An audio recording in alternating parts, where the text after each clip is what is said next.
ভারতে অবস্থানরত শেখ হাসিনাকে গাজিয়াবাদ থেকে সরিয়ে নিয়েছে ভারত। তাকে গভীর রাতে হেলিকপ্টারে দিল্লির কোথাও একটি জায়গায় লুকিয়ে রাখা হয়েছে, তবে স্থানটি কোথায় তা এখনও নিশ্চিত হওয়া যায়নি। শেখ হাসিনা ভারতে আশ্রয় নিয়েছেন 3 সপ্তাহেরও বেশি সময় হয়েছে। ডিপ্লোম্যাটিক পাসপোর্ট বাংলাদেশ বাতিল করলে বৈধভাবে ভারতে থাকা শেখ হাসিনার সময় ফুরিয়ে আসছে। শেখ হাসিনাকে আশ্রয় দিয়ে ভারত সরকার যে একটা চরম উভয় সংকটে পড়েছেন একথা মনে করার যথেষ্ট কারণ আছে।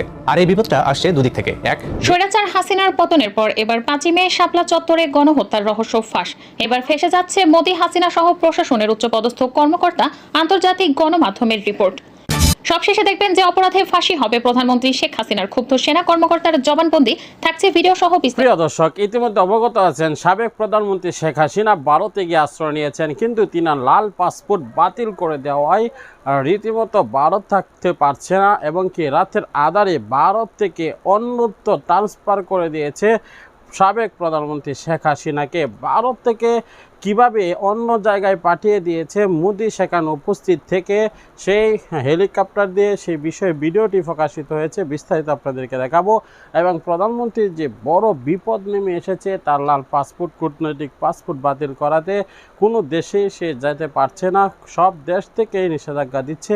আসুন সম্পূর্ণ প্রতিবেদনটি দেখলে আপনিও রীতিমতো অবাক হতে বাধ্য হবেন, তাই না টেনে শেষ পর্যন্ত লাইক করে দেখতে থাকুন। গাজিয়াবাদ থেকে সরিয়ে নিয়েছে ভারত। তাকে গভীর রাতে হেলিকপ্টারে দিল্লির কোথাও একটি জায়গায় লুকিয়ে রাখা হয়েছে, তবে স্থানটি কোথায় তা এখনও নিশ্চিত হওয়া যায়নি। শেখ হাসিনা ভারতে এসে নামার পর প্রথম রাত ছিলেন দিল্লির উপকণ্ঠে গাজিয়াবাদের হিন্ডন বিমান ঘাঁটির ভিভিআইপি লাউঞ্জে। সেখানে প্রথম রাত কাটানোর পর তাকে গাজিয়াবাদের আধা সামরিক বাহিনীর একটি সেফ হাউসে সরিয়ে আনা হয়েছিল, তবে এখন তাকে সেখান থেকেও সরিয়ে গভীর রাতের অন্ধকারে রাজধানীর দিল্লিরই একটি গোপন ঠিকানায় মুভ করানো হয়েছে বলে জানা গেছে। ফলে শেখ হাসিনা ও তার বোন শেখ রেহানা এখন আর উত্তরপ্রদেশে না, রয়েছেন দিল্লিতে। আর এই মুভটা কোনো গাড়ি বহর নয়, করানো হয়েছে আগের 10 থেকে 12 দিন আগে। দক্ষিণ দিল্লির বাসিন্দারা মধ্যরাতেরও অনেক পরে তাদের মাথার উপরে আকাশপথে হেলিকপ্টারের মুভমেন্ট দেখে অবাক হয়েছিলেন। এত রাতে দিল্লির আকাশে হেলিকপ্টার চলাচল কোনো স্বাভাবিক ঘটনা নয়, কিন্তু পূর্ব ও দক্ষিণ দিল্লির একাধিক জায়গা থেকে শহরবাসী কেউ কেউ এই দৃশ্য দেখেছেন। অনেকে সোশ্যাল মিডিয়ায় ছবিও পোস্ট করেছেন। পরে ঘটনা পর্যবেক্ষণ করে বিশেষজ্ঞরা নিশ্চিত হয়েছেন সেদিন ওই হেলিকপ্টারে করেই শেখ হাসিনা ও শেখ রেহানাকে দিল্লিতে নিয়ে আসা হয়েছিল। দিল্লির ভেতরে সামরিক বাহিনীর অনেকগুলো হেলিপ্যাড রয়েছে, তার কোনো একটিতে শেখ হাসিনা ও শেখ রেহানা রয়েছেন। পরে সেখান থেকে গাড়িতে করে নিয়ে যাওয়া হয় কাছাকাছি কোনো এক গোপন ঠিকানায়। দিল্লিতে শেখ হাসিনার অবস্থান দীর্ঘায়িত হতে পারে, সেই সম্ভাবনা যেমন জোরালো হচ্ছে, পাশাপাশি ভারতের পক্ষ থেকে তৃতীয় কোনো বন্ধু দেশে তাকে পাঠানোর চেষ্টাও থেমে নেই। শেখ হাসিনা ভারতে আশ্রয় নিয়েছেন 3 সপ্তাহেরও বেশি সময় হয়েছে, কিন্তু তিনি কোন ইমিগ্রেশন স্ট্যাটাসে সেখানে আছেন ভারত এ পর্যন্ত কোনো তথ্যই প্রকাশ করেনি। এদিকে লাল পাসপোর্ট অর্থাৎ ডিপ্লোম্যাটিক পাসপোর্ট বাংলাদেশ বাতিল করলে বৈধভাবে ভারতে থাকা শেখ হাসিনার সময় ফুরিয়ে আসছে। এক্ষেত্রে শেখ হাসিনাকে ফিরিয়ে আনা সম্ভব হবে কিনা, হলেও বা কীভাবে, আর তাতে ভারত কি মানবে নাকি শেখ হাসিনাকে রেখেই সম্পর্ক উন্নয়ন করবে, এসব প্রশ্নের উত্তর খোঁজার চেষ্টা করেছি এবারে সারমর্মে। সঙ্গে আছি লাবিব হাসান।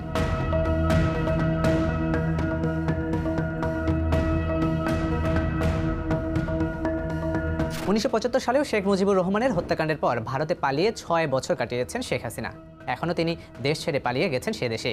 বহু বছর ধরে দেশটির সবচেয়ে প্রিয় বিদেশি অতিথিদের অন্যতম একজন শেখ হাসিনা। এতে বাংলাদেশের প্রধানমন্ত্রী থাকুন বা বিরোধী নেত্রী কিংবা ব্যক্তিগত জীবনে চরম বিপদের মুহূর্তে রাজনৈতিক আশ্রয় প্রার্থী, বিগত প্রায় 50 বছর ধরে দিল্লির দরজা তার জন্য সবসময় খোলা থেকেছে, সেটা ইন্দিরা গান্ধীর জামানায় কিংবা মনমোহন সিং বা নরেন্দ্র মোদীর আমলেও। এদিকে শেখ হাসিনাকে আশ্রয় দিয়ে ভারত সরকার যে একটা ক্যাচ 22 সিচুয়েশন বা চরম উভয় সংকটে পড়েছেন একথা মনে করার যথেষ্ট কারণ আছে।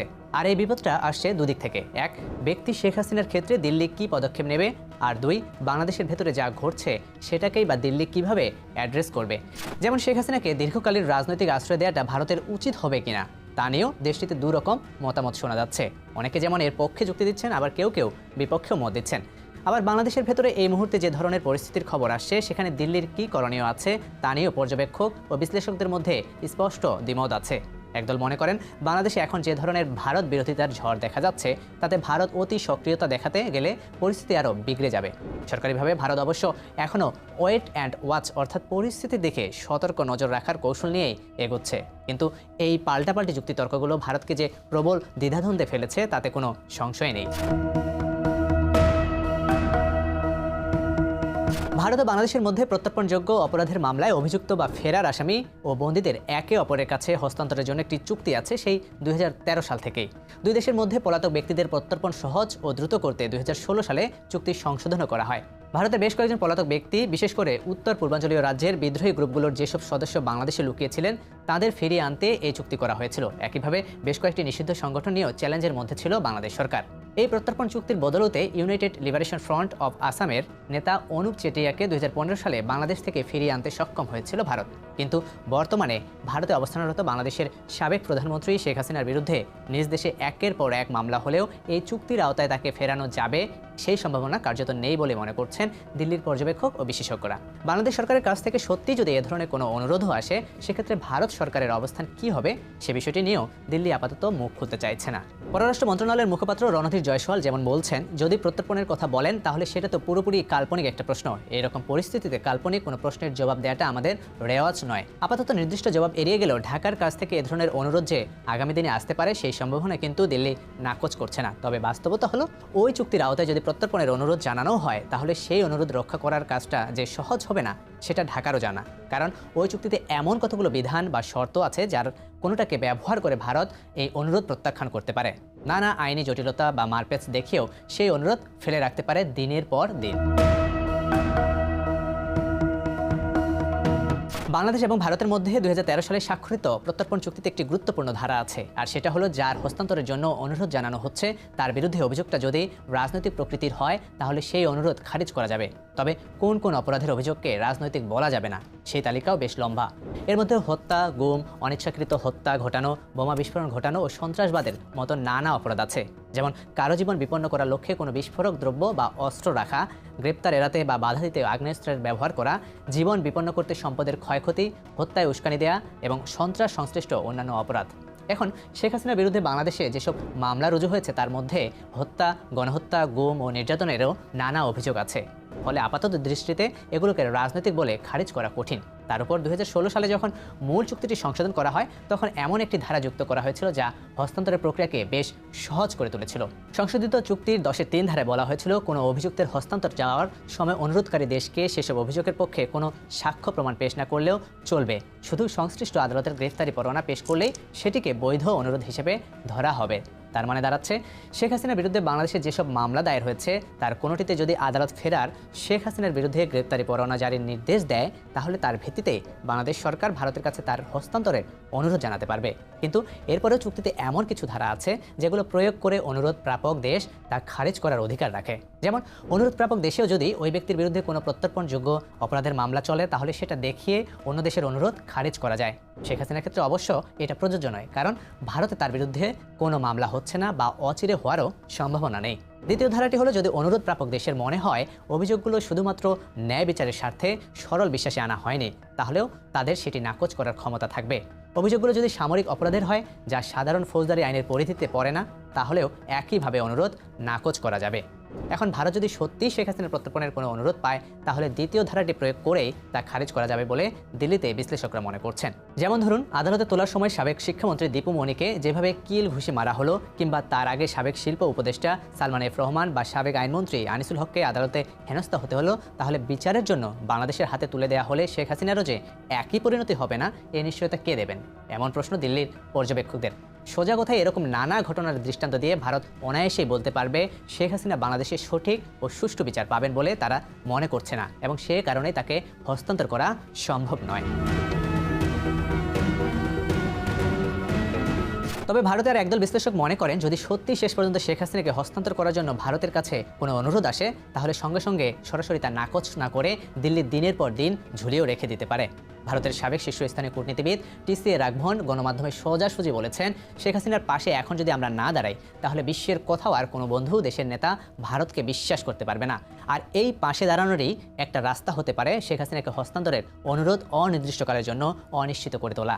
কারণ এই ধরনের সব চুক্তিতেই নানা লুপহোল বা ফাঁক ফোকর থাকে, যেগুলো কাজে লাগিয়ে আইনি বিশেষজ্ঞরা কয়েক মাস বা কয়েক বছর পর্যন্ত একটা অনুরোধকে স্থগিত করে দেওয়ার ক্ষমতা রাখেন।